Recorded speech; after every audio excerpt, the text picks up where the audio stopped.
¿Y si mañana despertáramos y al abrir la boca, todos entendiéramos lo mismo? Imagina la escena. El primer bostezo compartido en una lengua sin fronteras. Las ruedas de los trenes resonando con las mismas palabras. Las noticias repitiendo una sola entonación. Las sirenas y las canciones encontrando el mismo ritmo. Esa pregunta potente, ¿y si mañana despertáramos y, al abrir la boca, todos entendiéramos lo mismo? Es la llave que abre este episodio. Introducción del escenario. What if concreto. Todo el planeta adopta, por razones desconocidas o por una lenta convergencia cultural, un único idioma. No es una invasión tecnocrática ni una ley impuesta, sino una marea suave que arrastra escuelas, mercados y hogares. Los ancianos recuerdan dialectos olvidados. Los niños aprenden sin esfuerzo una gramática común. El mundo sigue siendo el mismo en sus paisajes y en sus heridas, pero el mapa del entendimiento se ha reescrito con tinta incolora. Bienvenidos a Universo B, donde lo que no fue, aún puede ser. Contenido. Al principio, la promesa parece inmejorable. Las barreras que separaban a personas de ideas, mercancías y afectos se disuelven. Un comercio más fluido, una diplomacia que ya no necesita mapas de traducción, médicos que escuchan sin malinterpretaciones, migraciones menos traumáticas porque la lengua deja de ser cuchillo y se convierte en puente. Piensa en la literatura. Obras que hasta ahora vivían en portales distintos pueden cruzar el umbral sin pérdida. La poesía puede viajar sin que nadie pida permiso. Pero la llegada de una lengua común no borra, por arte de magia, la política de la desigualdad. Un idioma es una herramienta, y como cualquier herramienta, sirve a quienes ya tienen poder. El vocabulario oficial puede convertirse en un código de acceso. Hablar la lengua no implica ocupar los mismos puestos de decisión. No garantiza que la voz de un trabajador marginal tenga la misma resonancia que la de un ejecutivo. El riesgo que aparece es el de la homogeneización cultural. Con la facilidad de entender puede emerger también la facilidad de ignorar lo distinto. En la esfera emocional, el idioma conjuga el pasado. Las palabras no son solo sonidos para transmitir información, llevan el registro de cómo una comunidad se mira a sí misma, sus ritos, sus ofensas y sus ternuras. Cuando se sustituye una lengua por otra, hay pérdidas sutiles y persistentes, metáforas que no vuelven, formas de humor que caen en el silencio, modos de llamar a un amor que se transforman en frases más neutras. Podríamos ganar en claridad y perder en densidad afectiva. La pregunta es, ¿preferimos salvar la eficiencia a costa de la textura de las memorias? Un argumento a favor suele ser la reducción de conflictos. Si todos entendieran las mismas palabras, argumentan algunos, habría menos malentendidos y, por ende, menos violencia. Esa es una hipótesis seductora, pero la historia demuestra que las guerras rara vez surgen solo por malentendidos lingüísticos. Las luchas sangran por recursos, por prestigio, por estructuras de poder y por resentimientos que no se curan con diccionarios. Un idioma común podría suavizar algunos choques menores, discusiones, fraudes, desacuerdos cotidianos, pero no tocaría las raíces estructurales del conflicto. También aparece la maquinaria económica. La industria cultural se reorganiza, el entretenimiento se estandariza, lo viral crece más rápido, los memes viajan instantáneamente y las plataformas encuentran audiencias globales sin traducir. Eso suena bien para la difusión de ideas, pero tiene un coste: la concentración de atención. Unos pocos creadores con acceso a grandes recursos podrían dominar la conversación global. Las voces locales tendrían menos oportunidad de destacar, no por incapacidad, sino por la lógica de la escala y el capital. Desde el punto de vista cognitivo, un idioma común trae uniformidad en cómo pensamos. El lenguaje no es un simple envoltorio. Guía la atención, sugiere categorías y modela la memoria. Si todos compartimos una gramática y un léxico, nuestros patrones de pensamiento podrían sincronizarse. Quizás ganemos eficiencia para resolver problemas técnicos, quizás perdamos diversidad en el pensamiento lateral. La creatividad se alimenta de discrepancias. de puentes mal construidos entre conceptos distintos. Esas torsiones improbables que hacen brotar ideas nuevas, y la desaparición de esas torsiones sería un empobrecimiento silencioso. Sin embargo, la uniformidad también puede generar una nueva forma de solidaridad. Cuando se comparten palabras, se aprende a escuchar con menos filtros. El dolor puede nombrarse de forma común, y eso facilita políticas públicas más precisas. Las campañas de salud, por ejemplo, dejan de depender de traducciones que a veces desfiguraban el mensaje. En emergencias globales, la coordinación podría ser más rápida y menos sujeta a malentendidos. En una utopía tenue, la lengua común sería una herramienta para un actuar colectivo más inmediato. Pero la pregunta incisiva es, ¿quién define las palabras que importan? Cuando una lengua se convierte en estándar, se editorializa la realidad.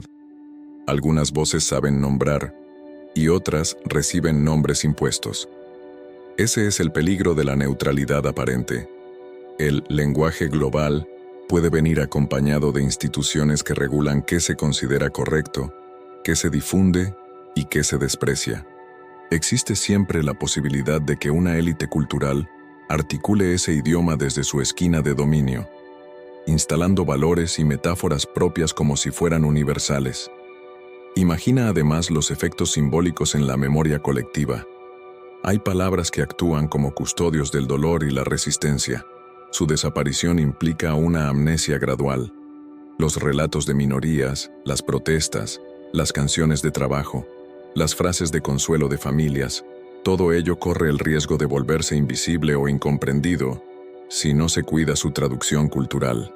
Y sí, se pueden traducir, pero la traducción no es neutral. Traducir es reescribir con las herramientas del receptor. Siempre hay pérdidas y transformaciones. La convivencia también cambia a nivel personal. Piensa en parejas mixtas que antes negociaban dos mundos lingüísticos. Existirá una elección, más tenue, entre conservar palabras de origen o ceder a la lengua común por economía emocional. Algunos lo verán como liberación, otros como traición.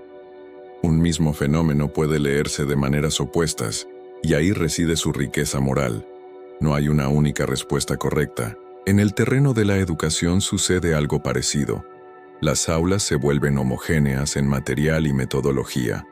Los manuales se estandarizan y los exámenes pueden compararse internacionalmente con mayor facilidad. Eso democratiza ciertos recursos, pero puede empobrecer pedagogías locales que conectan el saber con el entorno y la tradición.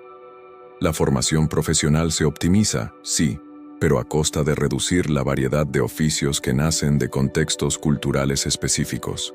Las prácticas artesanales, los conocimientos ecológicos transmitidos en lenguas locales, necesitan más que un diccionario. Necesitan instituciones que reconozcan su valor. La tecnología jugaría un papel ambivalente. Si la lengua común se impone de forma natural, los traductores automáticos perderían protagonismo. Si llega como resultado de una política, la tecnología puede acelerar el proceso, pero también registrar y analizar cada palabra, quién la usa, en qué contextos y con qué frecuencia. Eso ofrece ventajas en términos de investigación, pero abre una ventana de vigilancia semiótica que puede ser explotada para controlar narrativas. Añado a eso pequeñas escenas que podrían convertirse en mitos cotidianos. Un mercado al amanecer donde una anciana vende sus conservas y, por primera vez, puede contar la historia detrás de cada frasco a clientes de otras latitudes sin que el sabor se pierda en una mala traducción. Un tribunal donde las declaraciones fluyen sin intérpretes y, sin embargo, las palabras elegidas por quienes detentan el poder siguen teniendo más peso que las del acusado. Una canción transmitida en la misma letra que de pronto suena en balcones de ciudades distintas y crea una pequeña ola de sincronía humana en la madrugada. Piensa en los nombres propios, la toponimia, los apellidos, los apodos que nacen de la fonética y la historia. Muchas de esas marcas de identidad se erosionarían o se adaptarían a la fonética del idioma dominante. Algunos abrazarán la adaptación como liberación. Otros guardarán esas formas como reliquias, Se crearían jardines lingüísticos, iniciativas para preservar palabras como especies en peligro, y, paralelamente, un mercado de nostalgia lingüística que convierte lo raro en mercancía estética. El humor también cambiaría. Los chistes basados en juegos de palabras perderían su potencia, pero nacerían nuevos juegos con la gramática compartida. La ironía y el sarcasmo encontrarían nuevos tonos. El acto de reírse podría volver a ser colectivo en una escala inédita, o podría empobrecerse si las sutilezas locales, esas microseñales que convierten un gesto en una carcajada compartida, se anulan. Finalmente, no olvidemos la literatura oral. Mitos, leyendas y cuentos que se transmiten de generación en generación, a menudo ligados a ritmos, repeticiones y fórmulas propias de una lengua. La unificación idiomática podría convertirlos en patrimonio global, accesible para cualquier oyente, pero también correrían el riesgo de ser curados y transformados en piezas museográficas, extraídas de su contexto vivo. Todo esto sugiere que la pregunta central no es solo si ganamos o perdemos, sino cómo gobernamos ese proceso. Las decisiones sobre educación, sobre financiación de proyectos culturales, sobre derechos lingüísticos y sobre qué historias salvar se vuelven políticas esenciales. La tecnología puede ayudar a documentar y enseñar, pero las políticas públicas, las ONG culturales y las comunidades mismas tendrán que decidir qué conservar y qué dejar que evolucione. Como narrador omnisciente, observo que la adopción de un idioma global sería tanto una cura como una cicatriz. Nos permitiría escuchar a más seres humanos sin la fricción del intérprete, pero podría empobrecer la orografía íntima del lenguaje. Hay ventajas concretas: cooperación más rápida, menos barreras administrativas, más intercambio cultural en términos de acceso. Y hay peligros muy concretos: pérdida de memorias, concentración de poder mediático, uniformidad del pensamiento y la posible marginación de voces que hoy son pequeñas por diseño o por azar.